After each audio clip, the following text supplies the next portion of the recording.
तो चलिए आखिरकार टीआरई 4 का नोटिफिकेशन आ गया। और अगर आप शिक्षक भर्ती की पात्रता रखते हैं या आपके घर में कोई ऐसा है आप जिसके पास क्वालिफिकेशन है टीचर बनने की, तो आप उनसे कहिए कि फॉर्म भरें। आप खुद फॉर्म भरिए। एक बड़ा मौका, बड़े पदों पर बहाली आप कह सकते हैं कि बिहार में हो रही है शिक्षक भर्ती की। नीतीश कुमार जो उस वक्त के मुख्यमंत्री थे, उनका एक पोस्ट है, सार्वजनिक जगह पर मौजूद है, जिसमें उन्होंने कहा था कि 2025 में ही ये बहाली होनी है। तो चलिए आखिरकार टीआरई 4 का नोटिफिकेशन आ गया। जी हां, सही सुन रहे हैं। इतने लंबे समय तक उहापोह की स्थिति रहने के बाद आखिरकार सरकार ने, बीपीएससी ने और टीआरई 4 का नोटिफिकेशन निकाल दिया। तो टीआरई 4 शिक्षक भर्ती का विज्ञापन बिहार में निकल गया है। और अगर आप शिक्षक भर्ती की पात्रता रखते हैं या आपके घर में कोई ऐसा है आप जिसके पास क्वालिफिकेशन है टीचर बनने की, तो आप उनसे कहिए कि फॉर्म भरें। आप खुद फॉर्म भरिए। एक बड़ा मौका, बड़े पदों पर बहाली आप कह सकते हैं कि बिहार में हो रही है शिक्षक भर्ती की। और लंबे जद्दोजहद के बाद आखिरकार सरकार ने इसको लेकर विज्ञापन निकाल दिया है। आपको बता दें कि यह 2025 की वैकेंसी है। नीतीश कुमार जो उस वक्त के मुख्यमंत्री थे, उनका एक पोस्ट है, सार्वजनिक जगह पर मौजूद है, जिसमें उन्होंने कहा था कि 2025 में ही ये बहाली होनी है।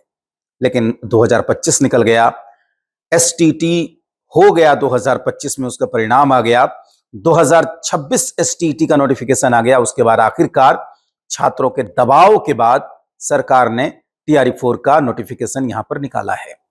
आपको बता दें कि सरकार ने विज्ञापन तब निकाला जब इसको लेकर प्रोटेस्ट करने के लिए छात्र सड़क पर उतर गए।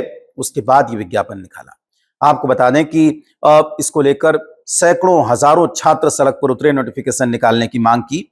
और उनकी कुछ प्रमुख मांग है, उसमें सबसे महत्वपूर्ण मांग ये थी कि परीक्षा एक चरण में होनी चाहिए।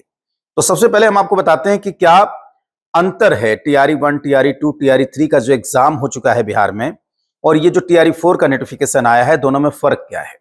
दोनों में जो सबसे बड़ा अंतर है वो है एक चरण में अब तक शिक्षक भर्ती की सभी परीक्षाएं हुई हैं, टीआरई 1, टीआरई 2, टीआरई 3, जिसमें कम से कम 2.5-3 लाख शिक्षकों की भर्ती हुई है। और ये जो टीआरई 4 की परीक्षा है, इसमें जो 38,500 पदों पर यह परीक्षा होनी है, 38,800 के करीब यहां पर पद हैं। और इसमें 2 चरणों में एग्जाम होना है। पहले चरण की परीक्षा होगी और फिर उसके बाद दूसरे चरण की परीक्षा होगी। हालांकि दोनों ही चरण ऑब्जेक्टिव होंगे। कई और बड़े बदलाव सरकार ने किए हैं इसमें। बीपीएससी ने इसमें यह कहा है कि जो प्रारंभिक परीक्षा होगी, जिसको पीटी की परीक्षा कहते हैं, वो उसमें क्वालिफाइंग होगा, यानी कि आपको केवल क्वालिफाई करना होगा। आपका रिजल्ट आ जाएगा, उसके बाद आपको मुख्य परीक्षा की तैयारी करनी होगी। जो प्रारंभिक परीक्षा होगी वो विषय के सवाल कम होंगे, सामान्य अध्ययन का सवाल होगा, भाषा के बुनियादी सवाल होंगे।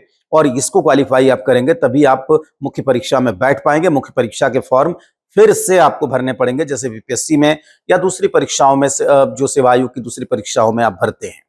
तो वो सिस्टम यहां पर लागू किया गया है। एक और बड़ा डिफरेंस यहां पर यह किया गया है कि निगेटिव मार्किंग यहां पर की गई है, यानी कि 3 गलत उत्तरों पर 1 नंबर यहां पर कट जाएगा। यह व्यवस्था पहली बार की गई है, इससे पहले नहीं थी। इससे पहले वो ऑप्शन तो था कि वो उपयुक्त सभी, इनमें से कोई नहीं।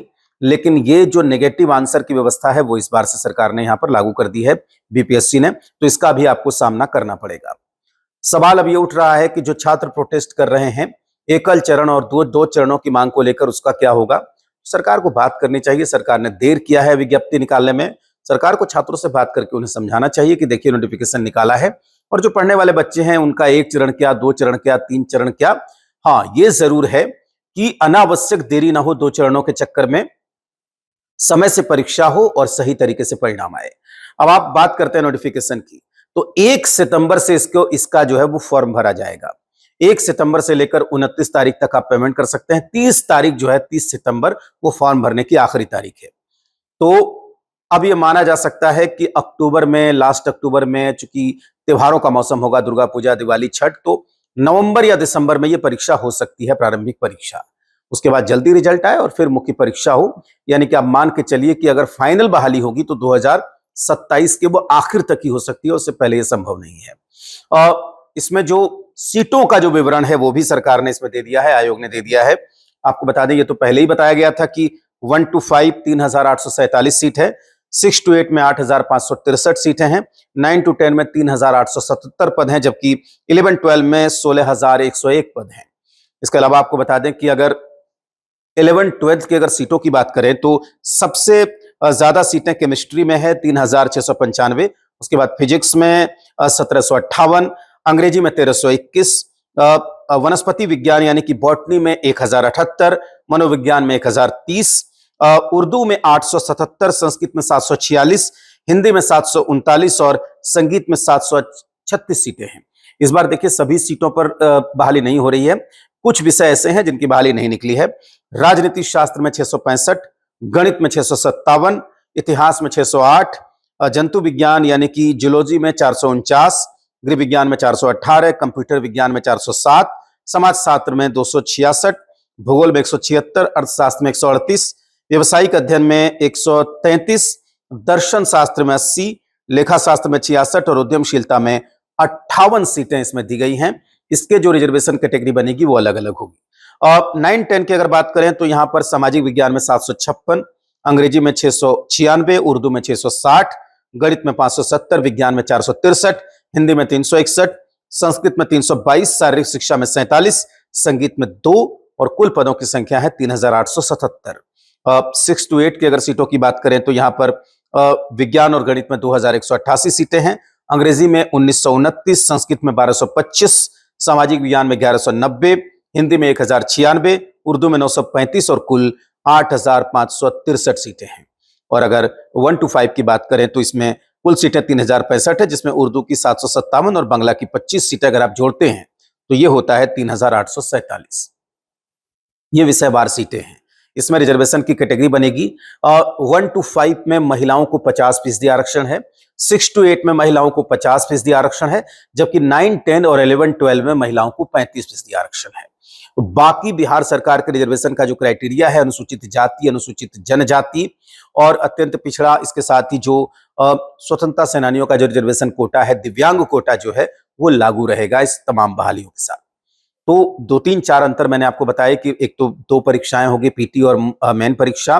दूसरा बात है कि दूसरी बात यह है कि इस बार जो नेगेटिव आंसर आपको करने होंगे, नेगेटिव आंसर पे आपको नंबर कटेंगे और ये सारे बदलाव यहां पर इस बार देखने को मिल रहे हैं।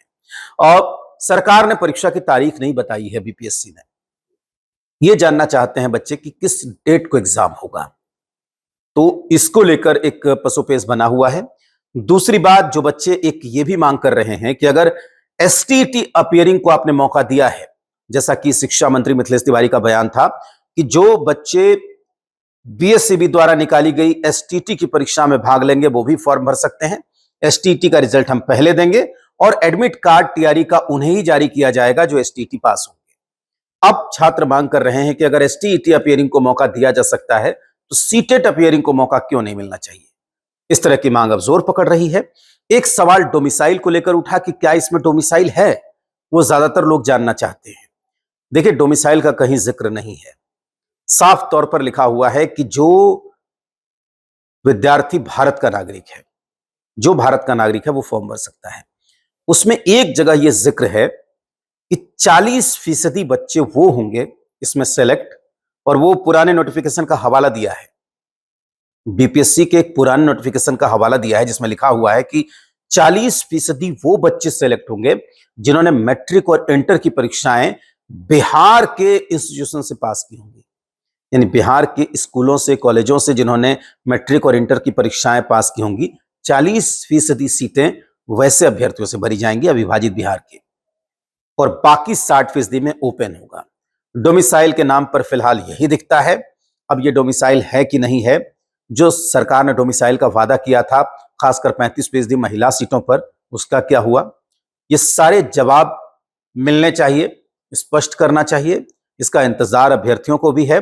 हमारी अभ्यर्थियों से यही अपील है कि आप पढ़ाई में लग जाइए, एग्जाम होगा और डटे रहिए। चूंकि 2 परीक्षाएं हैं, तमाम तरह की बाध्यताएं लगाई गई हैं, तो इस बार टीआरई 1, टीआरई 2, टीआरई 3 के मुकाबले थोड़ी कठिन परीक्षा है।